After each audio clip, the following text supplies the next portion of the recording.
tratamento que nós deveríamos dar durante a nossa conversa.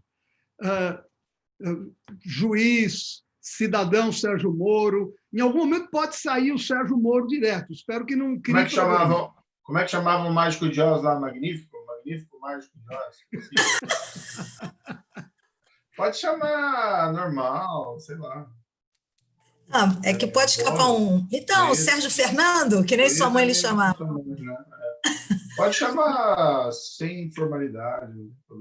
Porque a característica deste horário é que nós tentamos fazer um pouco mais informal, até porque, 8 horas da manhã, ninguém está com paciência ainda para rito e procedimento, né?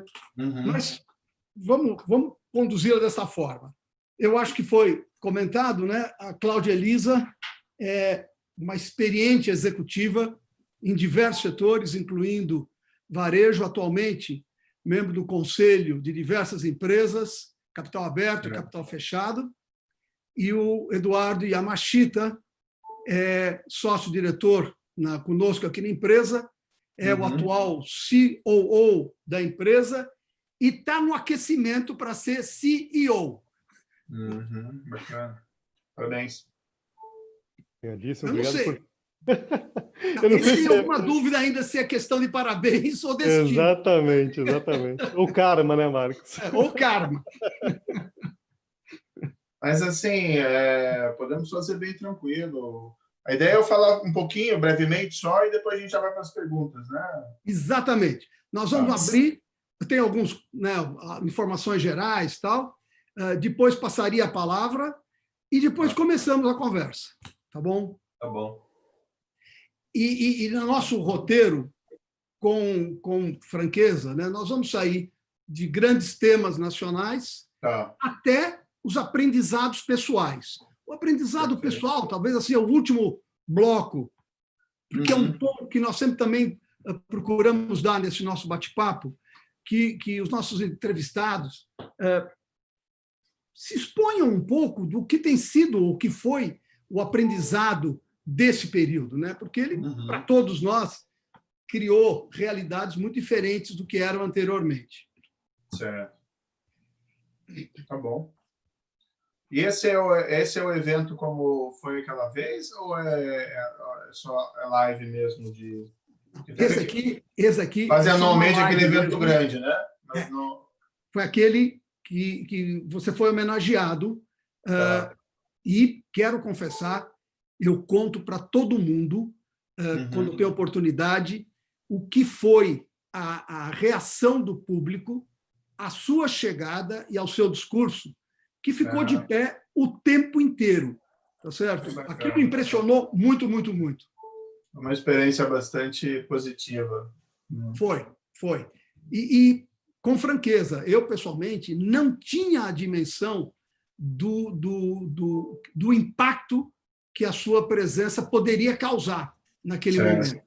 E o fato de todo mundo ter recebido de pé, aplaudindo, e depois ter permanecido de pé todo o tempo que você conversou com o pessoal, foi muito marcante. Foi bacana, obrigado. Podemos abrir, Cris? Bom dia a todos vocês que estão conosco e que têm nos acompanhado nessa série do Mercado Consumo em Alerta, sempre rigorosamente às 8 horas da manhã, que é a hora que começamos os nossos trabalhos. E o dia de hoje, para nós, é um dia bastante especial, porque, mais uma vez, temos a oportunidade de estar com o juiz, ex-ministro Sérgio Moro, que se dispôs a estar conosco, compartilhando um pouco dos seus aprendizados, da sua visão e da sua percepção sobre o momento Brasil e a perspectiva futura. Como vocês sabem, esta série Mercado Consumo em Alerta antecipa um pouco de tudo aquilo que teremos no Global Retail Show, agora em setembro, 13 a 19 de setembro, um evento que terá curadoria e apresentações a partir de 15 países, com 2 pesquisas exclusivas, uma global, sobre a visão do próprio consumidor depois desta transição toda, uma outra nacional, sob a visão dos líderes do varejo brasileiro sobre a perspectiva do que vem à frente.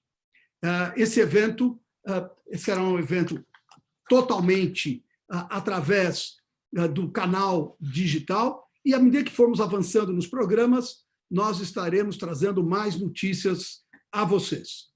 Mas, para vocês terem uma dimensão do que significa o que está sendo reunido, serão 270 palestrantes em 15 países participando deste evento. Muito bem, sem mais prorrogações, vamos aproveitar muito a presença do Sérgio Moro junto conosco, e para nos ajudar nessa missão, nós convidamos a Cláudia Elisa, que é membro do conselho do Grupo Gouveia e também membro de conselho de diversas empresas de capital aberto e fechado, e o Eduardo Yamashita, que é líder no Grupo Gouveia, atual COO do grupo. Então, eu gostaria de não protelarmos mais e, ao mesmo tempo que agradecemos Sérgio Moro, Dr. Sérgio Moro, por estar conosco, por ter aceito mais uma vez o convite para estar conosco, que nos traga uma primeira visão de como vê este momento do Brasil e o que vem à frente. E como, Dr. Sérgio Moro, nós gostaríamos muito de enfatizar ao longo da nossa conversa como o setor empresarial pode contribuir para a construção de um país que seja mais justo, mais igual, mais desenvolvido e mais visando uma transformação para melhor no futuro. Obrigado, Dr. Sérgio Moro. Obrigado, cidadão Sérgio Moro, por estar conosco. Eu que agradeço. Muito obrigado. Sempre um prazer aqui atender o convite do Grupo Gouveia. Queria cumprimentar o Marcos, o Eduardo, a Cláudia, todos que estão ouvindo.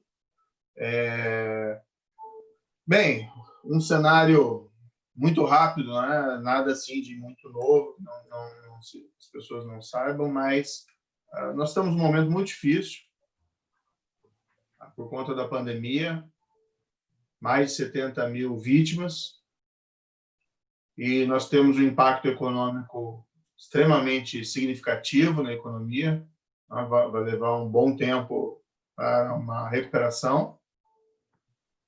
E, assim, a pandemia envolve uma série de incertezas, né? Ninguém sabe ao certo a duração dela.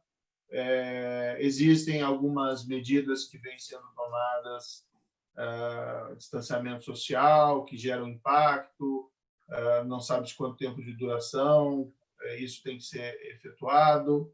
Enfim, nós hoje estamos num cenário em que preocupante, e depois nós vamos ter um outro cenário de recuperação, né? O ideal, a grande expectativa é pela chegada da vacina, se Deus quiser ainda nesse ano, no final do ano ou no ano que vem, para a vida normalizar. Claro que não vai haver uma normalização completa, algumas coisas vão mudar, algumas coisas vieram para o bem, por incrível que pareça.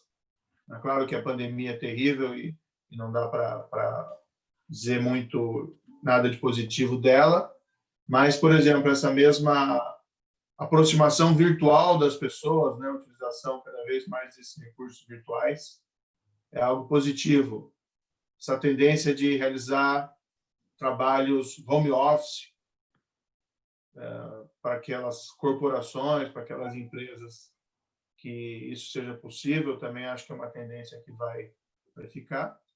E há uma expectativa de que as dificuldades trazidas pela pandemia e na economia, quem sabe, sejam impulsionadoras de reformas que já eram necessárias antes até da própria pandemia, né? Reforma tributária, que se fala muito, reforma administrativa, porque num período de certa calmaria, a tendência é haver uma certa acomodação, né? Não se quer mexer em determinadas áreas, afinal de contas, existe quem ganha com o status quo, e confrontar o status quo sempre gera movimentação de interesses especiais. Então, vamos colocar, por exemplo, a própria reforma administrativa. Existem medidas que têm que ser realizadas, ela ficou pronta ano passado dentro do governo, mas o governo não encaminhou até hoje. Talvez encaminhe depois da pandemia. Então, pode ser que a pandemia tenha esse efeito colateral de ser um impulsionador dessas reformas. A ver. Há algumas dúvidas sérias quanto a isso.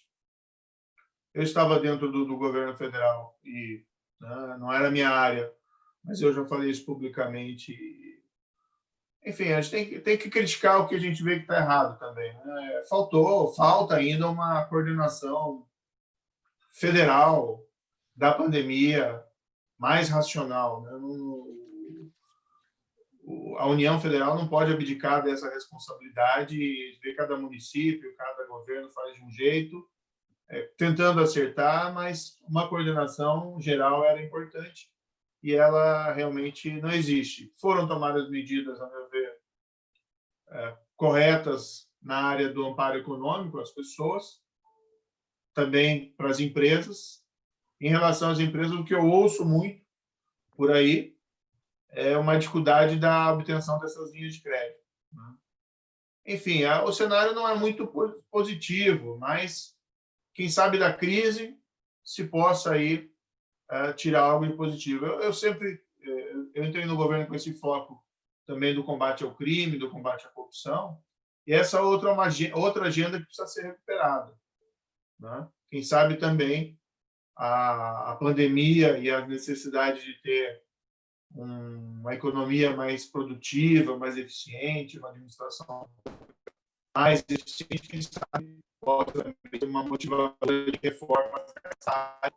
Também é algo que é uma incógnita. Nós vamos ter um teste grande agora, em agosto, pelo menos foi anunciado pelo presidente da Câmara, Rodrigo Maia, que se colocaria em votação a PEC da condenação criminal em segunda instância. Será realmente, se aprovada, um importante divisor de águas e uma sinalização positiva.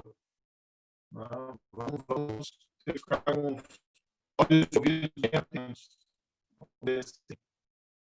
Agora, o lado também que tem que ser destacado, e acho que isso é essencial, o setor privado tem contribuições relevantes a serem dadas, independentemente da movimentação do setor público.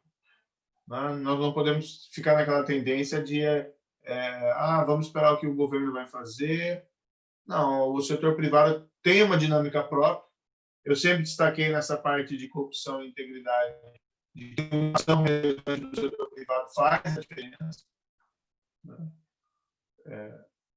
Então, nós temos aí a possibilidade de avançar nessa área, a depender também da conscientização das nossas empresas, dos empresários, da relevância mudanças, enfim, de dinamismo, e também cobrar dos nossos representantes eleitos a reforma do setor público aí necessárias. Então, acho que, a título de introdução, eu ficaria por aqui e aí atenderia as perguntas. Muito bem. Eu queria pedir, então, a Cláudia que fizesse a primeira pergunta dela. Por favor, Cláudia. Olá, tudo bem, doutor Moro? Bom dia aí. Tudo bem, tudo bem. Bom, na verdade, eu acho que, como esse público nosso aqui é o público empresarial, acho que uma coisa que todo mundo tem uma preocupação é a questão de crescimento do país, do que a gente tem pela frente, e, ao mesmo tempo, sabendo aí que você trabalhou tanto nessa questão do combate à corrupção, acho que uma pergunta que cabe é o que impacta em relação ao PIB brasileiro, ao crescimento futuro, a corrupção no Brasil. Tenho certeza que você deve ter se deparado de dados aqui, ou até de referência global, dizendo sobre o quanto a corrupção interfere no andamento das atividades econômicas ou até na atração de investimentos estrangeiros. Queria ouvir um pouco você sobre isso. Você, não é nem senhor, viu? Fique tranquila. O pessoal tem costume hoje em dia me chamar ao ex-juiz, o ex-ministro. Não, é melhor ficar com título novo do que tudo ex, né? É complicado. Já basta lá Fica aqui meus pêsames a Marta Rocha, né, que foi Miss Brasil, quase todo mundo lembrava, quase Miss Universo e tal. Não sei se ela gostava também dessa história, quase Miss Universo. Eu acho que não. Mas, enfim, veja, tinha algumas décadas atrás, no mundo inteiro, tinha uma certa pressão de que a corrupção poderia ser em economias não desenvolvidas uma espécie de óleo nas engrenagens da economia. As coisas não funcionavam, burocracia, e, eventualmente, havia quem argumentava que, de alguma maneira, o suborno poderia ser justificável para a dinâmica da economia. Essas teorias foram completamente ultrapassadas. Hoje, ninguém sério alega isso, embora tivemos um ministro da Justiça por breve tempo, em 2016, que até fez uma referência a isso. Hoje se tem muito claro, presente, que a corrupção é areia para as engrenagens da economia e não o contrário. Ela emperra, né? Ela distorce, inclusive, o mercado. Eu posso dizer, assim, da experiência que nós vimos ali na Operação Lava Jato, normalmente, o problema da corrupção, e quando ela era disseminada, tinha os seguintes principais consequências negativas para a produtividade da economia, tanto do setor público como do setor privado. Primeiro, significava um aumento nos gastos públicos, isso é um tanto quanto óbvio. Então, se vê, por exemplo, a refinaria do Nordeste Abreu e Lima. Não, puxa, ótimo construir uma refinaria no Nordeste para desenvolver aquela região, mas a refinaria foi inicialmente orçada em mais ou menos 3,5 bilhões de dólares, tá? E a ideia é que ela ficasse pronta em 2010, e, no entanto, veio 2011, 12, 13, 14, metade dela começou a funcionar. E até 14, o custo estava em 18 bilhões de dólares. Então, quantas refinarias poderiam ser construídas com aquele montante? Numa outra perspectiva, os cálculos oficiais da própria Petrobras é que a refinaria não se paga. Se ela funcionar durante toda a vida útil dela de maneira ótima, ainda assim havia ali a previsão de impairment de mais ou menos também 3 bilhões de dólares. Mas existe um outro ponto complicado, que não é só o aumento desnecessário do gasto público, embora isso seja relevante, mas a realização de gastos desnecessários. Existe uma expressão muito famosa falada quando se fala em corrupção em obras públicas, da construção de catedrais no deserto. E aqui nós temos um exemplo muito claro que aconteceu no Brasil durante a Copa do Mundo, aquela que nós buscamos esquecer da semifinal para frente, que envolve construção de estádios que não tem como se sustentar financeiramente, em locais onde não havia tradição, ou não existe até hoje, e muita dificuldade, tradição de jogo de futebol. Mas, na própria caso da Petrobras, tinha exemplos. Ficou famoso o caso lá chamado da refinaria de Pasadena. Se queria comprar uma refinaria nos Estados Unidos para se refinar o óleo do Brasil. E há uma procura dessa refinaria e acabam se encontrando essa refinaria com aparência já antiga, até falar totalmente com as pessoas que a ruivinha, a ferrugem. E a questão que aparece é por que compra uma refinaria velha? O que foi mais ou menos dito é que havia um interesse não só na compra da refinaria, mas no contrato de revamp da refinaria, de reforma. Porque o contrato de reforma geraria outras oportunidades, novas oportunidades para pagamento de suborno. Então, é como você deliberadamente comprar um carro velho, porque você está interessado no contrato de reforma do carro, porque vai ser uma oportunidade para você fazer de novo suborno. Então, o dano à produtividade da economia, quando isso acontece em larga escala, é fenomenal. Além disso, muitos desses crimes de corrupção, eles estão associados a práticas desleais do mercado. É uma empresa que paga suborno, por exemplo, numa licitação, para que ela ganhe a licitação em detrimento das outras. É uma empresa que, de alguma forma, busca uma vantagem junto ao setor público para ter uma vantagem competitiva contra os seus concorrentes no mercado. Isso já é distorção da eficiência da economia, que, a depender do grau, né, acaba distorcendo a alocação ótima de recursos dentro da nossa economia. Então, assim, corrupção não é corrupção sempre é areia. Eu acredito que parte do custo do Brasil envolve, a gente fala muito do custo do Brasil, da falta de produtividade da economia, que é algo, né, que nós tínhamos antes da pandemia. Nós temos aí as áreas econômicas podem fazer, ela, em geral, o ganho de produtividade é muito pequeno. E uma das razões, não vou dizer que é a única razão, nem que é a razão principal, é a corrupção. A agenda anticorrupção, com todo respeito ao governo, essa foi uma das razões que eu saí do governo, ela arrefeceu, né, nesse governo. A minha percepção é que o nível de corrupção diminuiu, né, depois da Operação Lava Jato, em relação ao que era antes. Espero que assim permaneça. Mas, para que assim permaneça, é importante ter uma agenda de reformas também nessa área, né, para aumentar a transparência, a publicidade, as causas da corrupção no Brasil, muito ligado ao alojamento político dos cargos públicos, e aumentar o risco.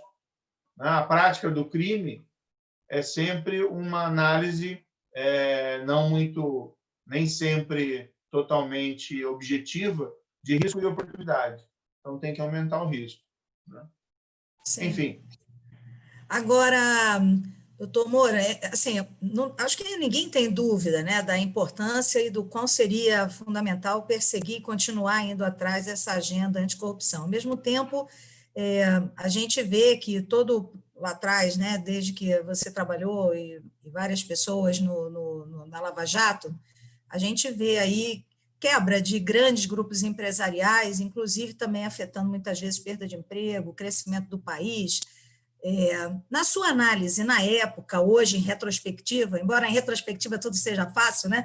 Mas existiriam outras alternativas a ter conduzido essa agenda que não a que foi feita, assim, sem ter essas quebras desses grupos?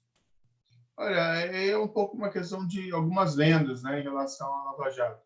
Por exemplo, no processo criminal, só quem é acusado é a pessoa física. Então, na 13ª vara lá que eu trabalhava, não tinha nenhum processo contra a empresa. Até teve uns pedidos, né? O Ministério Público fez uns pedidos que eu decretasse o bloqueio de ativos dessas empresas, e eu indeferi, né? Eu falei, não, peraí, a empresa é uma coisa, do outro lado você tem a necessidade do capital de giro para a empresa continuar fazendo. Todas essas empresas tiveram a oportunidade nos processos de fazer acordos de leniência. É mais ou menos um acordo de colaboração, como se faz com um criminoso. O que exigia? Que a empresa revelasse os fatos, admitisse sua responsabilidade, indenizasse o poder público, que normalmente era um pagamento de uma multa próxima ao valor do suborno pago, né? um pouco mais, e disponibilizasse as provas. O que é a minha avaliação? Essas empresas, várias delas, porque a gente não tem uma cultura nessa linha no Brasil, elas demoraram muito para procurar esse caminho. E algumas, quando procuraram tarde demais. Tá? Teve um exemplo internacional no passado, foi o caso da Siemens, a Siemens alemã, ela se envolveu em pagamento de suborno no mundo inteiro. Entendeu? Mas a Siemens está aí até hoje.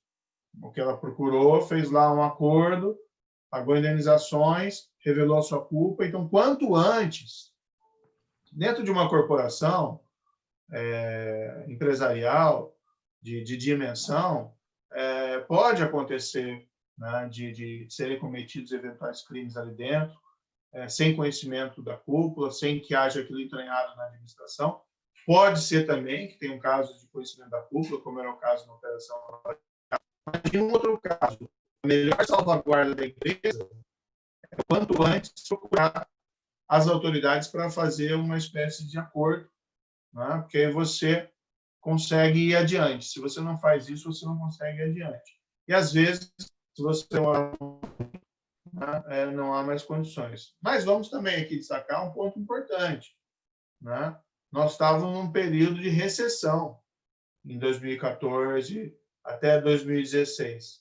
Então, muito também se atribui, houve aí a quebra das empresas, sim, mas também houve uma recessão na época que dificultou o cenário global e o governo, essas empresas, elas eram muito voltadas à base dos investimentos públicos, dos PACs ou coisa que o valha, né? E o próprio governo federal, naquela época, já tinha pisado no freio por conta do impacto fiscal da dívida, e também diminuiu o potencial econômico de negócios dessas empresas. Mas eu posso lhe assegurar, assim, ninguém na Lava Jato queria que essas empresas quebrassem, tanto que se ofereceu sempre a alternativa do acordo leniense. E é o único remédio cabível. O juiz, o promotor não pode, não, então vamos virar o rosto, vamos ignorar essas provas, não vamos processar ninguém por conta da questão economia. Esses problemas se acumulam e voltam adiante. Esse tema corrupção, evidentemente, é um tema que, como foi bem destacado, né, ele acaba criando uma ineficiência e uma perda de competitividade para o país, porque as empresas, em muitos casos, se acomodam em buscar eficiência e produtividade, porque, através, né, da corrupção, conseguem, né, crescer, expandir e daí para frente. Mas acho que algo que foi muito marcante foi o apelo popular que o tema corrupção despertou. Me lembro muito bem, quando tivemos o prazer de tê-lo conosco, recebendo o prêmio lá de personalidade do ano, do Retail Executive Summit, em janeiro, e quando entrou no auditório, todo mundo ficou de pé, e eram perto de 1.200 pessoas, executivos e dirigentes do setor de varejo e consumo, e enquanto você falou com o público, agradecendo o prêmio, e foram talvez uns 20 minutos, todos permaneceram de pé. O meu entendimento foi de que aquilo era um reconhecimento da importância que o tema tinha para o país e um reconhecimento do trabalho que foi realizado. Esse foi o seu sentimento também naquele momento? Sim, o que aconteceu durante a Operação Lava Jato? Muitas pessoas trabalhavam nesses casos, Ministério Público, policiais, juízes mesmo. Tem mais gente além de mim, tem o pessoal de Porto Alegre, da Corporação, Brasília, tem outros locais, como esse jogo, como lá no Rio de Janeiro. É um trabalho coletivo. Mas houve algumas identificações, como era o juiz lá de Curitiba que começou os casos, então houve alguma identificação nesse sentido, e nós percebíamos claramente que o apoio, né, da sociedade, o apoio popular crescia muito, então tivemos aí grandes manifestações de rua em 2015 e 2016, sempre as pessoas saíram às ruas também com outras bandeiras, mas o apoio contra a corrupção era muito significativo. Eu acho positivo isso. Isso aconteceu não só no Brasil, né? Eu fiz algumas viagens ao exterior, pontualmente, e normalmente as pessoas que conheciam o que estava acontecendo no Brasil parabenizavam, né? Prêmios no exterior também recebi. E na região, que tem problemas similares ao nosso com a corrupção, normalmente também é o seguinte, né? Então, isso no Peru, Argentina. Ontem mesmo eu acabei dando uma entrevista ao jornal El Comércio do Peru, é o maior jornal do Peru, e eles estão com a Lava Jato deles lá, também com resultados muito expressivos, né? 4 ex-presidentes respondendo processos criminais, 3, né, perdão, um infelizmente acabou se suicidando. Mas todos, né, o que eu acho que é mais importante é a percepção de que esse combate à corrupção só nos traz ganhos, né, só nos traz maior possibilidade da economia. Não é a ideia de ser um espírito vingador, né? Por exemplo, eu proferi sentenças criminais, mandei algumas pessoas para a prisão, nunca fiz isso com satisfação. Isso é algo que, né, ninguém gosta de gerar sofrimento alheio, isso é ruim. Mas eu fazia porque era meu dever como juiz.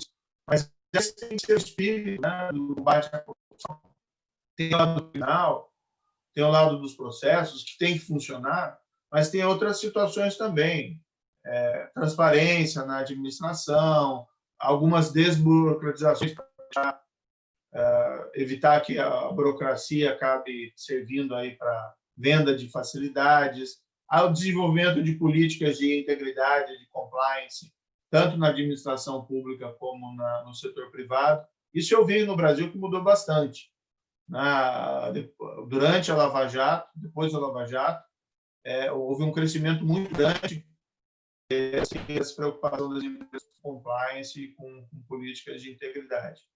E acho que o espírito tem que ser esse, sabe? Ninguém quer, como eu disse, ser o vingador, né? No fundo, nós queremos construir e não destruir. E foi fundamental ter o apoio da população nesse período, como é fundamental ter o apoio para essa pauta, para essa agenda, no presente momento e no futuro, porque esse é um desafio perene, né? Não é uma coisa que agora está resolvido. Não, nunca está resolvido por completo.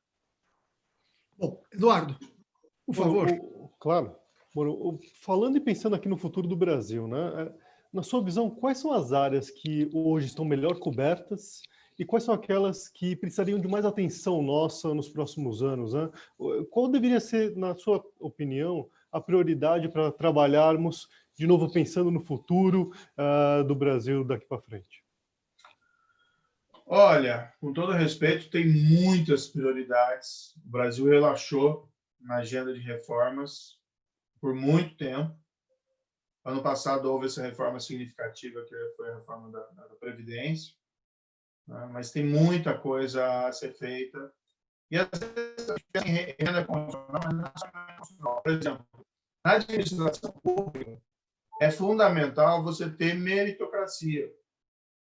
Como administra a empresa, quem galga a hierarquia da empresa tem que ser o empregado mais talentoso, mais eficiente. Claro que às vezes cometem-se erros, né? E o melhor é preterido por um pior. Mas a lógica que move o sistema é essa. Não tem preconceito na administração pública. Então, o que tem que ser combatido? Loteamento político dos cargos públicos. Colocar pessoas que não entendem do assunto em postos da administração pública é um evidente erro. Colocar pessoas apenas porque são indicadas por político X ou Y é um outro erro. Eu via esse governo avançando nessa área, eu já tenho um pouco de dúvidas a respeito disso, dadas as movimentações mais recentes. Meritocracia também significa que você tem que ter um sistema de promoção e de ganhos progressivos dentro da sua carreira, seja no mercado privado ou seja no mercado público. O que se vê no mercado, na administração pública, a pessoa entra com um salário muito próximo daquele que é o salário de final de carreira. Não faz sentido. E você não consegue, não que tenha um viés aí punitivo, você não consegue demitir ninguém no serviço público se a pessoa não cometer um crime ou deixar simplesmente o trabalho. Se a pessoa for absolutamente eficiente, você não consegue demitir. Uma emenda constitucional aprovada em 98 nós estamos falando do governo Fernando Henrique, dizia lá, demissão por insuficiência de desempenho.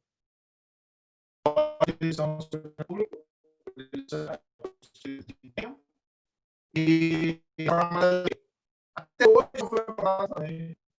Eu falei para gente, uma coisa assim, inimaginável. Mas nós temos desafios em várias áreas. Área tributária, não é todo mundo reclama, não só da especialmente aí da complexidade, da falta de simplicidade do nosso sistema.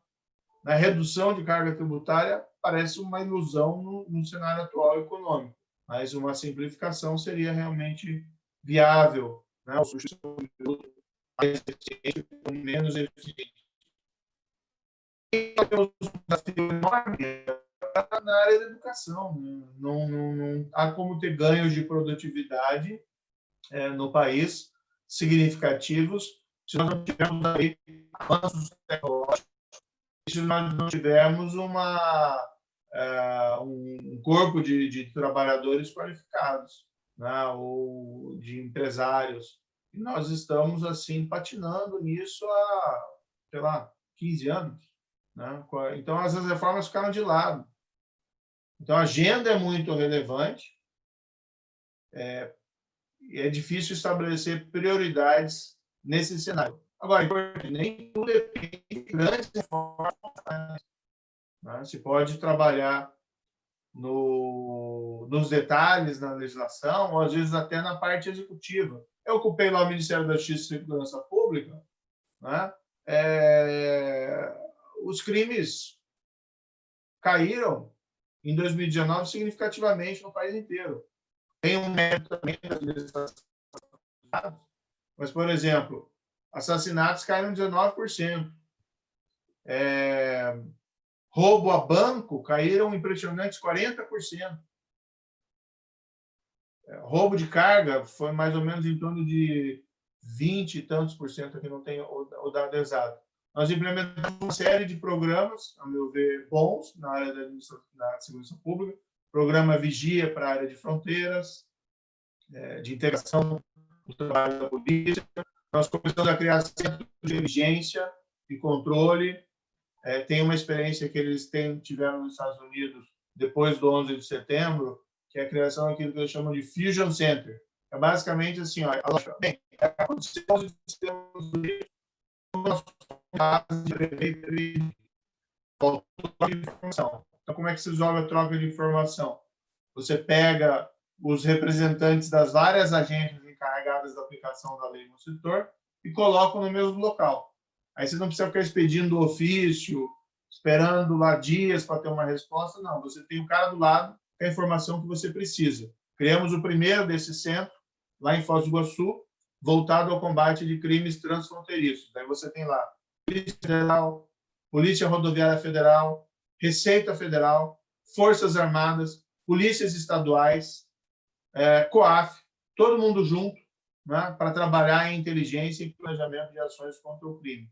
O plano nosso era criar um centro dessa espécie de combate ao crime cibernético, né, mas fomos aí surpreendidos pela pandemia e depois eu acabei saindo do governo e não pude avançar. Banco Nacional de Perfis Genéticos, né, foi criado em 2012. O que é isso? Você colhe o DNA de vestígios materiais no local do crime e bota no banco. Você tem pessoas condenadas por crimes violentos, você colhe o DNA, coloca no banco e começa a fazer os cruzamentos. Tá? Vários países utilizaram esse instrumento, Reino Unido, Estados Unidos, vários países europeus, com resultados fantásticos para a ilustração de crimes, inclusive crimes aí mais graves, crimes de sangue. No Brasil criaram isso aí em 2013, mas simplesmente não se colhia o material genético dos presos. E veja, aqui a gente não está falando, não é o mercador de Veneza, no qual tem que arrancar um naco de carne do coração, passar um cotonete na boca. Não tem nada de constrangedor ou de impor algum sofrimento a alguém. O que nós fizemos lá no começo da gestão? Não. Nós temos a lei, é um instrumento importante, nós vamos cumprir a lei.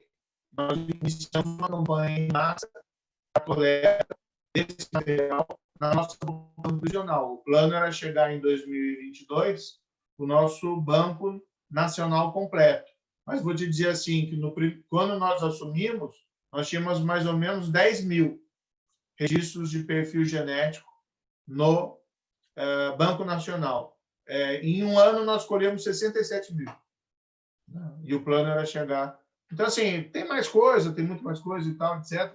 Mas há a possibilidade de se desenvolver políticas, até executivas eficientes, que façam a diferença. E eu acho que essas políticas foram importantes e espero que o governo prossiga no cumprimento delas. Mas, enfim, a gente tem muito a fazer, né? Realmente, o país ficou para trás, e aí,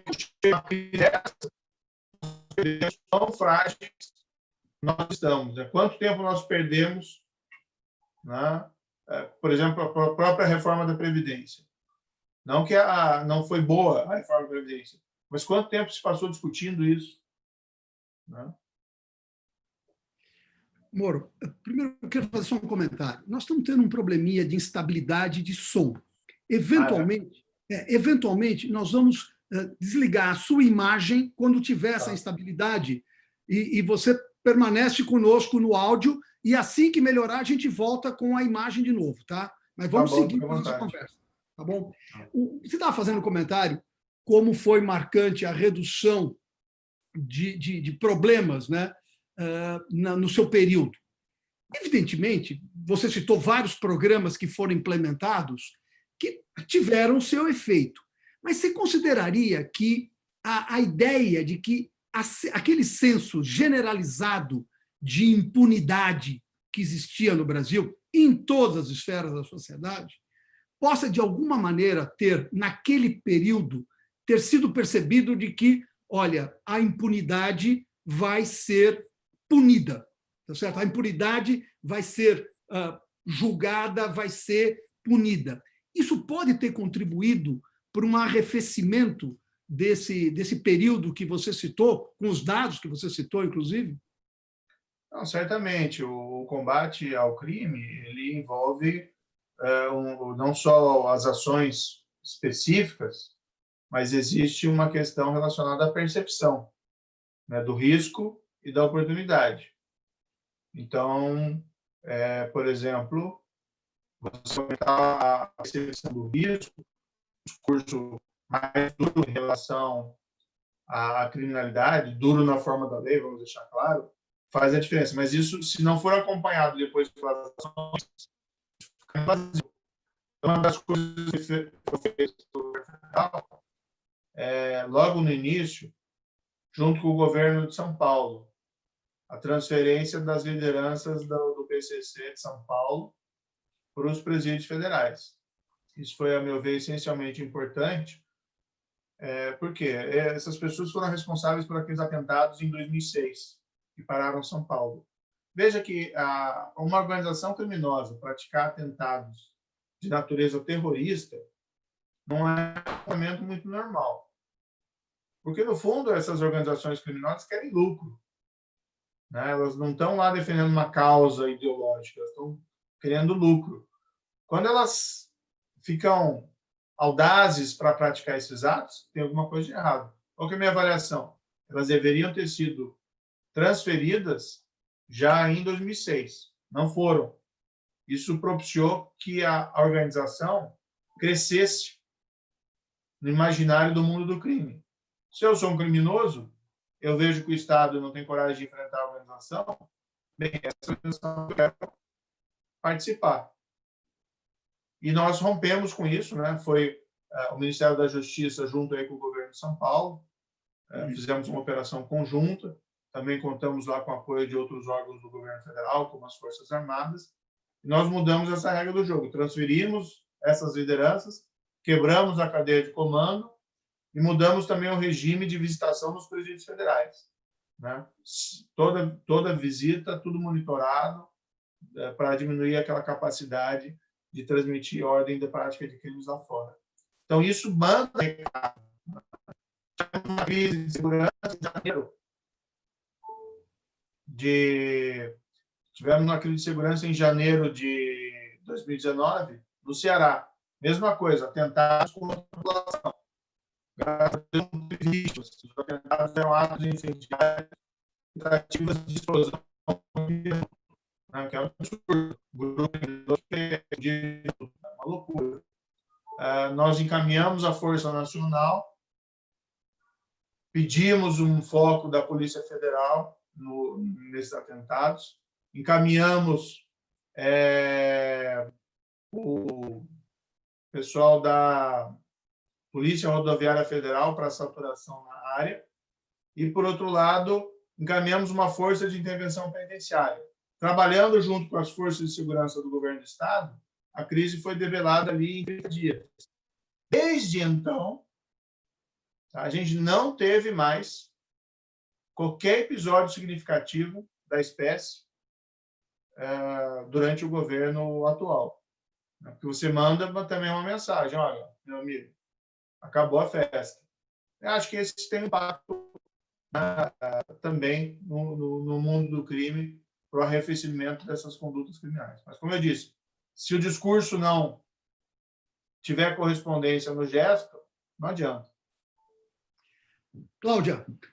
Bom, eu agora queria fazer para você, Moro, uma pergunta que tem a ver com um pouco de link, saindo de uma coisa mais ampla e entrando mais num contato maior mesmo do que significa, essa é a pergunta, a sua experiência, tudo isso, como que você pode inspirar, ou o que poderia ser a sua experiência, um exemplo para a vida no mundo privado, né, no mundo das organizações, que a gente sabe, o combate à corrupção está dentro das agendas de compliance, está dentro da própria agenda de governança corporativa. Eu, como conselheira lá do IBGC, temos muita preocupação com essa questão mesmo da transparência, equidade, prestação de contas e responsabilidade, né? E, na verdade, eu queria ouvir o que você acha que pode ter esse exemplo e como, juntando uma outra pergunta, como que a gente pode desenvolver uma cultura de integridade no mundo público e no mundo privado também. A sua opinião sobre isso? Bem, há esse desenvolvimento, né, do sistema de compliance, e sempre é necessário se perguntar se esses sistemas funcionam de verdade, né? Porque, por exemplo, várias daquelas empreiteiras tinham compliance e até se jactavam de que o compliance delas era correspondente aos padrões internacionais, mas, no fundo, não funcionavam. Então, existe esse detalhe de desenvolver, fazer uma análise nas empresas para verificar se isso funciona mesmo, se aqueles padrões internacionais, comunicação reservada, a possibilidade de premiar informantes do bem, isso pode ser feito na área privada, independentemente de regulação pública. Ou seja, existe toda uma forma aí de construir um sistema, mas também é fundamental aquela questão da promover uma cultura de integridade, né? Não só gerar os canais necessários, as fiscalizações necessárias, mas promover uma cultura de integridade. E acho que também a questão do exemplo é fundamental. Tem um velho ditado, né, chinês que diz que o peixe apodrece pela cabeça. Então, se não houver liderança, né, se não houver liderança nesse processo, aí vale não só para a integridade, mas vale para a liderança empresarial.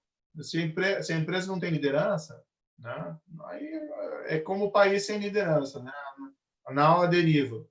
Então, precisa ter liderança em todos os setores e o líder tem que dar o exemplo, né? Quando eu assumi lá no Ministério da Justiça, uma das primeiras coisas que nós fizemos uma campanha lá de integridade.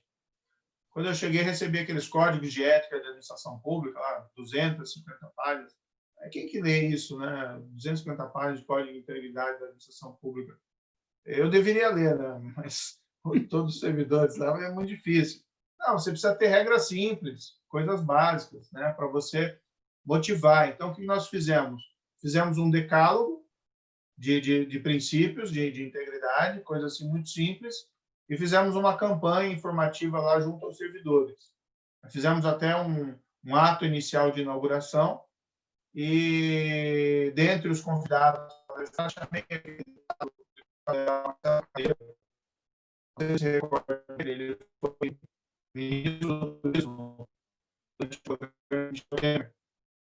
e consta lá que, quando ele estava no ministério, ele foi abordado por um outro ministro, aquele Gedel Vieira, depois conhecido pelo apartamento cheio de dinheiro, e esse ministro pediu a ele que flexibilizasse uma restrição administrativa na construção de um edifício em Salvador, que estava lá com restrição por causa da parte histórica ou paisagística, sei lá. E o ministro se recusou, né, a preferir isso por uma questão pessoal, procurou lá até o presidente da República, e o presidente da República sugeriu que ele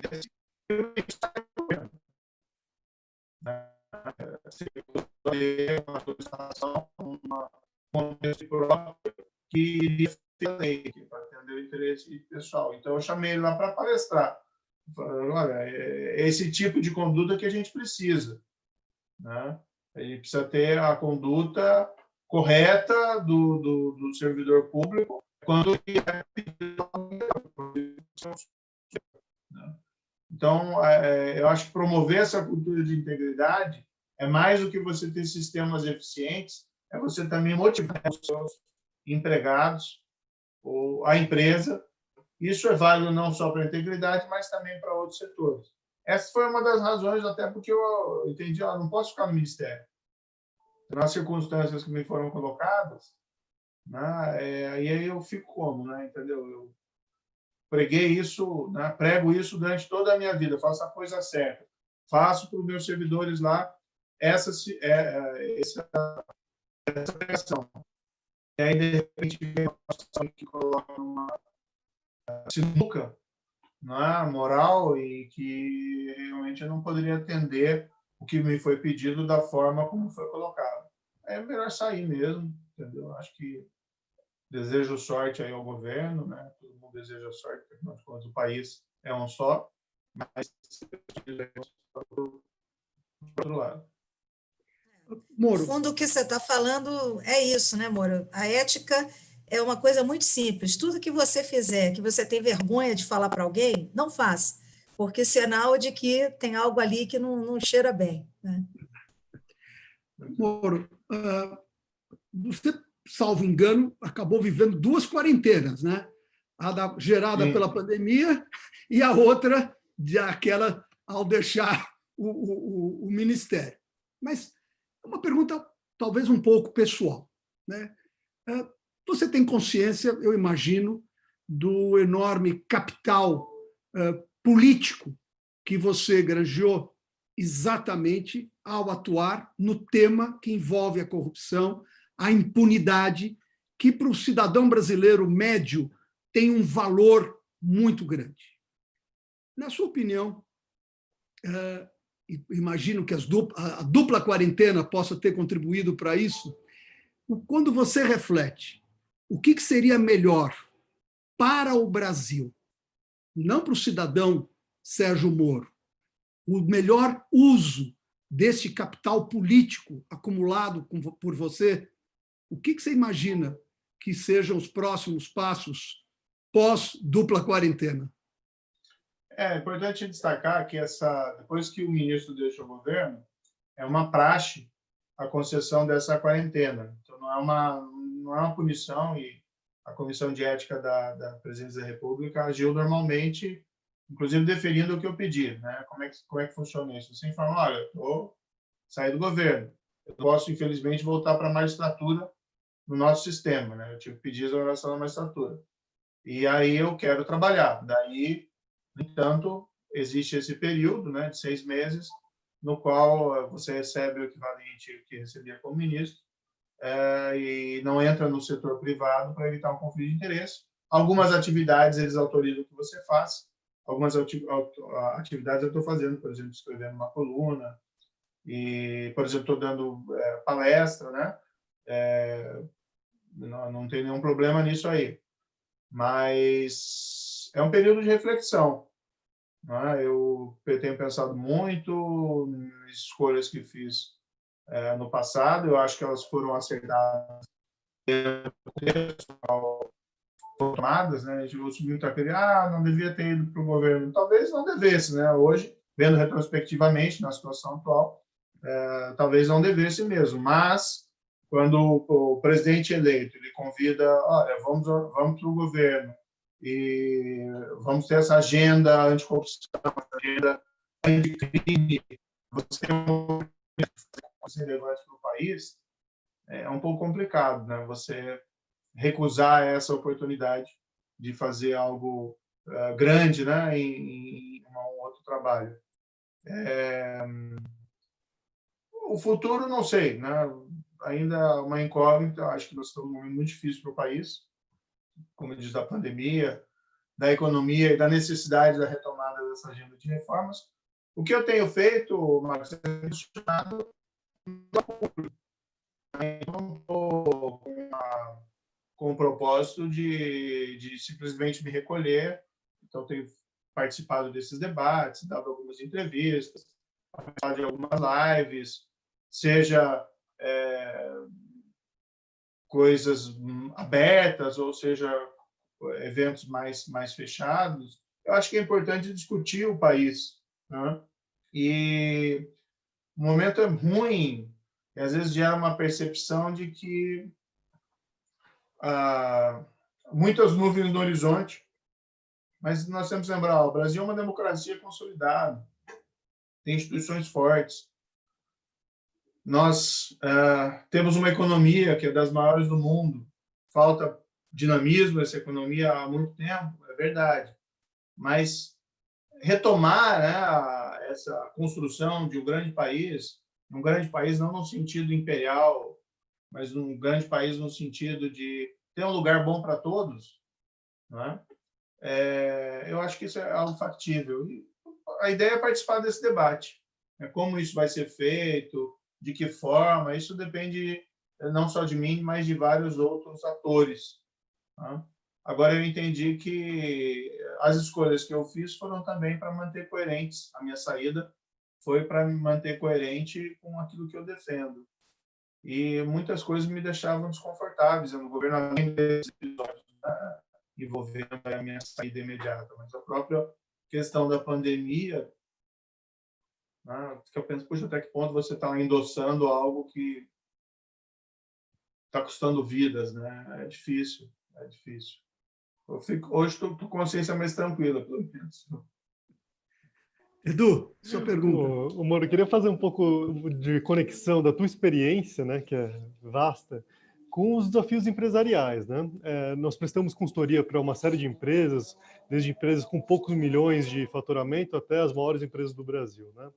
Invariavelmente, todos os líderes colocam para a gente um sentimento de isolamento, né, da dificuldade na tomada de decisão, ainda mais decisões complexas, com profundo impacto nas suas empresas, sua vida pessoal, e que não necessariamente a gente tem todas as informações para tomar, a gente toma a melhor decisão possível, dado o cenário que está na nossa frente, né?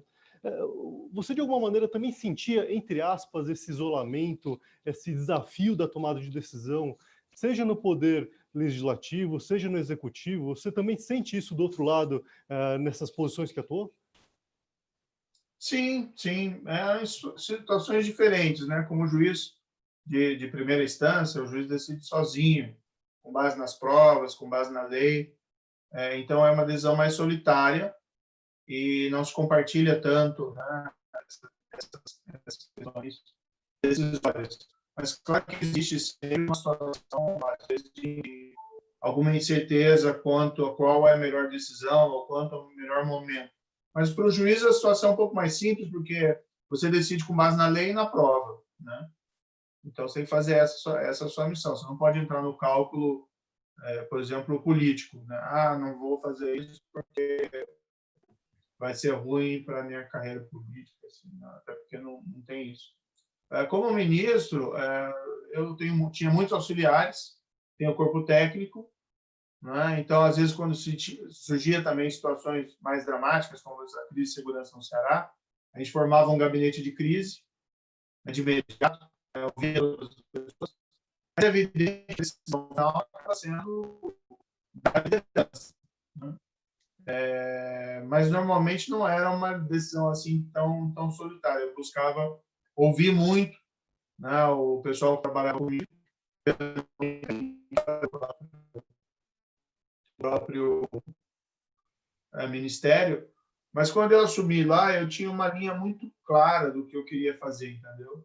Além dessas ações executivas que eu reputo que buscavam eficiência, o que nós precisamos fazer na segurança pública? Integração, né? Integração, trabalho conjunto contra a criminalidade.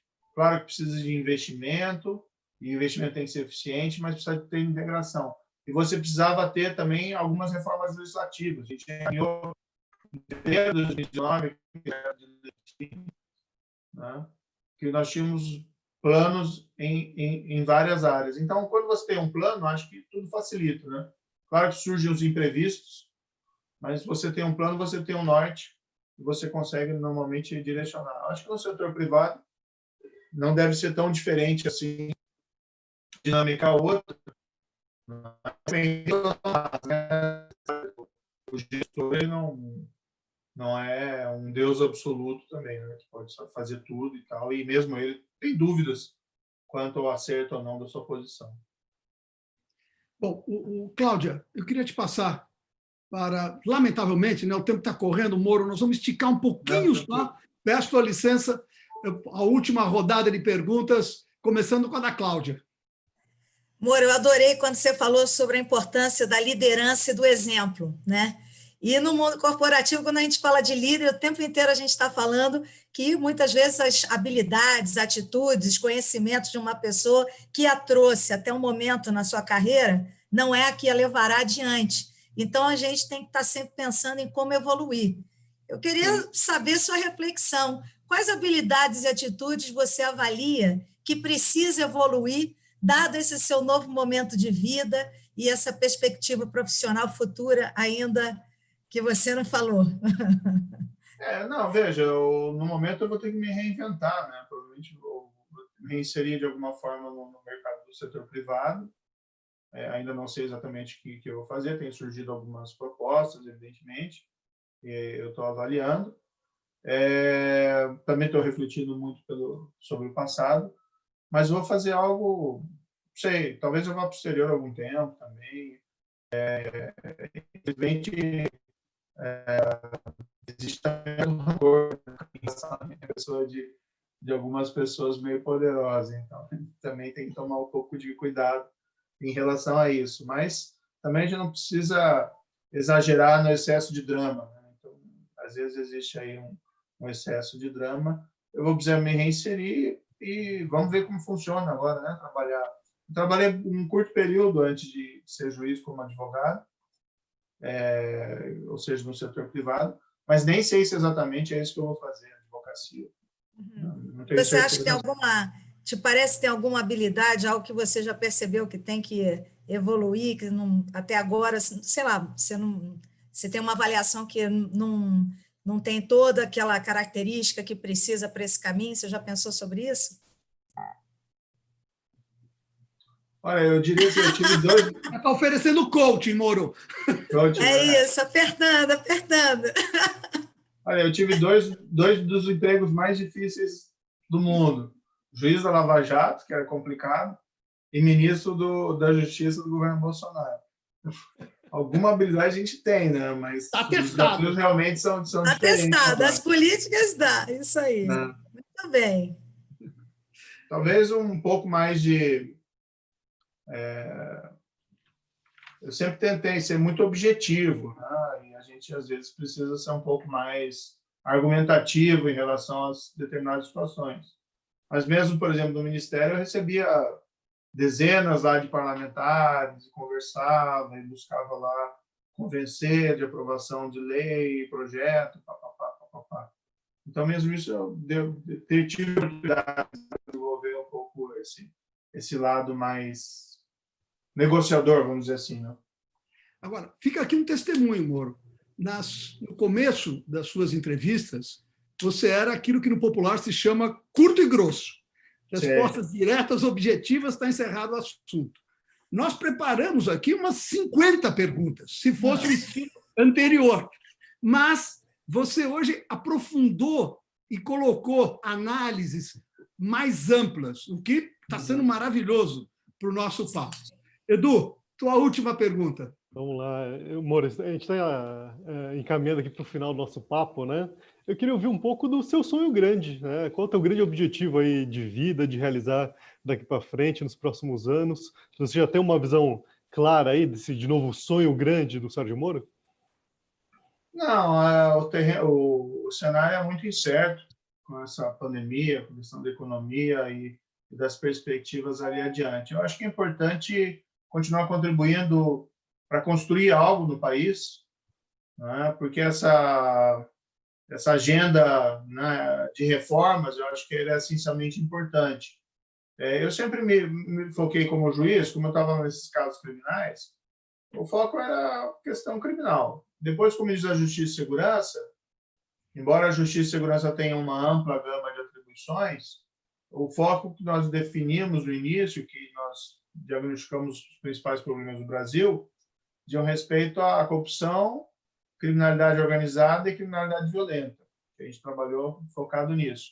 Agora, como eu estou como cidadão, né, então eu posso pensar e falar sobre outros assuntos. Não faz sentido, por exemplo, ministro da Justiça e Segurança Pública ficar falando sobre economia. Né? O pessoal olha, não, você está no ministério errado, meu amigo. Né? Agora, fora, eu tenho mais liberdade, né? Para me aprofundar sobre esses temas, para conversar e, eventualmente, até falar, com o cuidado para evitar de falar besteira, né? Mas tenho conversado com economistas, tenho lido coisas sobre economia. Eu acho que há uma possibilidade de construção de uma agenda de reformas que independe de eu estar ou não estar no governo, de eu estar ou não estar numa posição política, vai contribuir, né? Enfim, eu acho que o sonho de todos nós nós termos um país que você tenha uma maior segurança em todos os sentidos, né? Não só em relação a crime ou coisa assim, mas que a gente perceba, olha, o país está indo na direção certa. E eu acho que, infelizmente, nós temos um cenário não de agora, não é uma crítica ao governo atual, nós temos um cenário de incertezas que nos vem assombrando há um bom tempo. E já foi diferente, né? Já houve percepções diferentes. Não, o Brasil está indo para a direção correta, pontuais divergências, mas o cenário está traçado e eu acho que hoje você tem algumas nuvens escuras preocupantes, embora eu acredite, né, no potencial do país e na força da nossa democracia e da nossa economia. Mas, assim, eu acho que todo mundo quer ficar tranquilo, né? Trabalhar, ganhar sua vida, viver na sua comunidade, ter direito à felicidade sua, da sua família, dos seus amigos, sem ficar se preocupando tanto com o que o governo está fazendo ou deixando de fazer.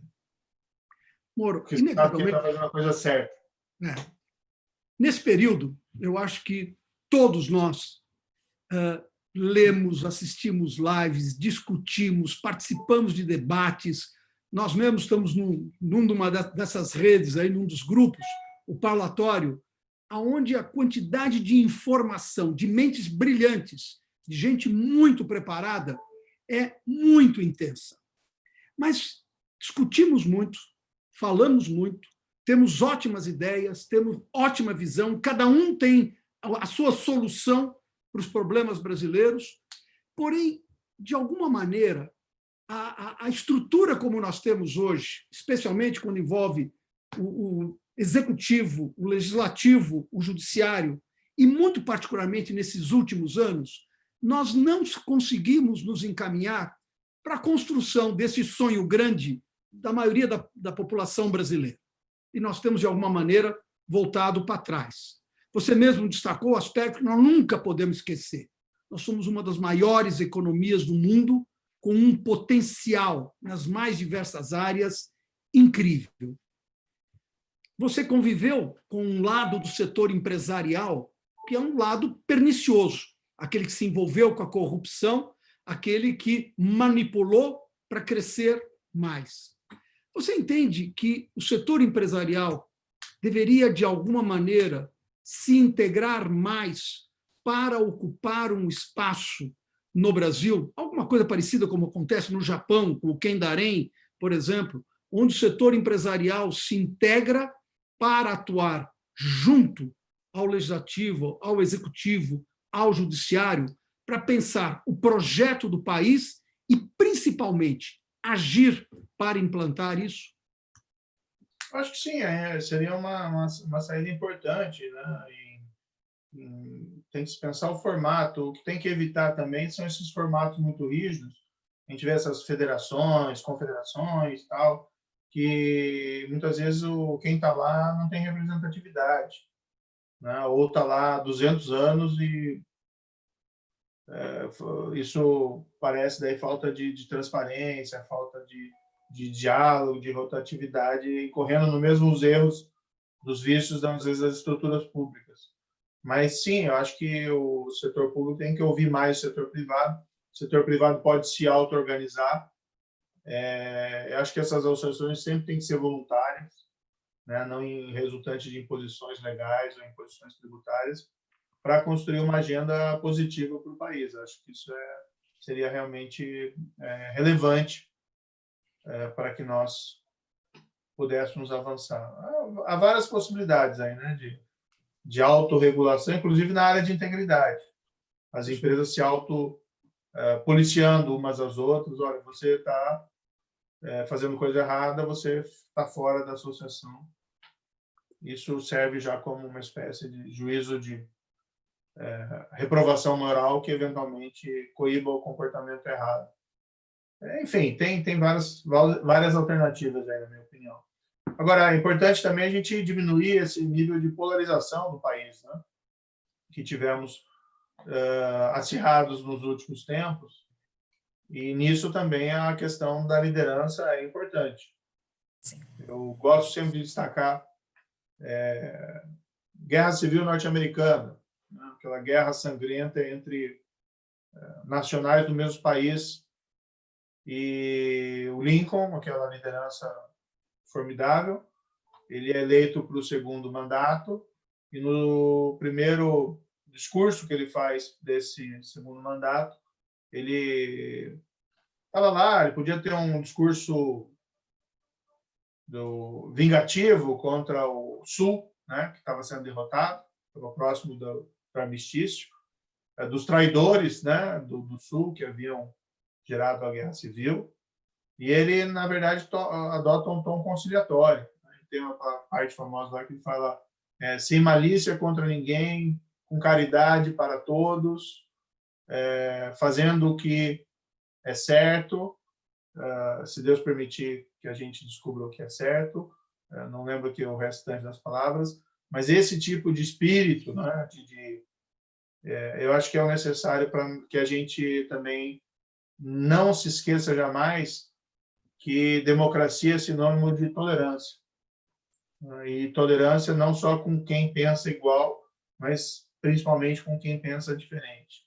Isso está faltando um pouco no debate público brasileiro. Porque divergência sobre o que é o melhor a fazer, isso é algo absolutamente natural. Agora, ver o divergente como um inimigo a ser eliminado, aí não. Moro, acabamos nos estendendo um pouco, quero te agradecer ter permitido que nós estendêssemos um pouco, o nível de interesse é muito grande. Queria agradecer a Cláudia, ao Edu, que estiveram conosco, a toda a nossa equipe de retaguarda, Maris, Beth, Cristiane, Célio, todo o time, mas muito particularmente a você, cidadão Moro, pelo que você já contribuiu com este país e que nós gostaríamos muito que continuasse contribuindo. Precisamos de gente como vocês, como você, conosco. E quando você falava sobre liderança, a principal característica de uma liderança, como todos nós sabemos, é ser inspiracional. E, sem dúvida, o que você fez pelo país foi inspiracional. E, para muitas pessoas, você devolveu a crença de que é possível fazer melhor com ética, com comprometimento e da forma correta. Obrigado pelo teu trabalho, obrigado por ter estado conosco. Obrigado a todos vocês que nos acompanharam. Obrigada demais, Sérgio Uma Moro. boa semana para todos. Para Obrigadíssimo. todos nós. Obrigada. Obrigada, Marcos. Obrigada, Edu. Obrigado, Cláudio. Obrigado, Moro. Até mais para todos. Hein? Obrigadão.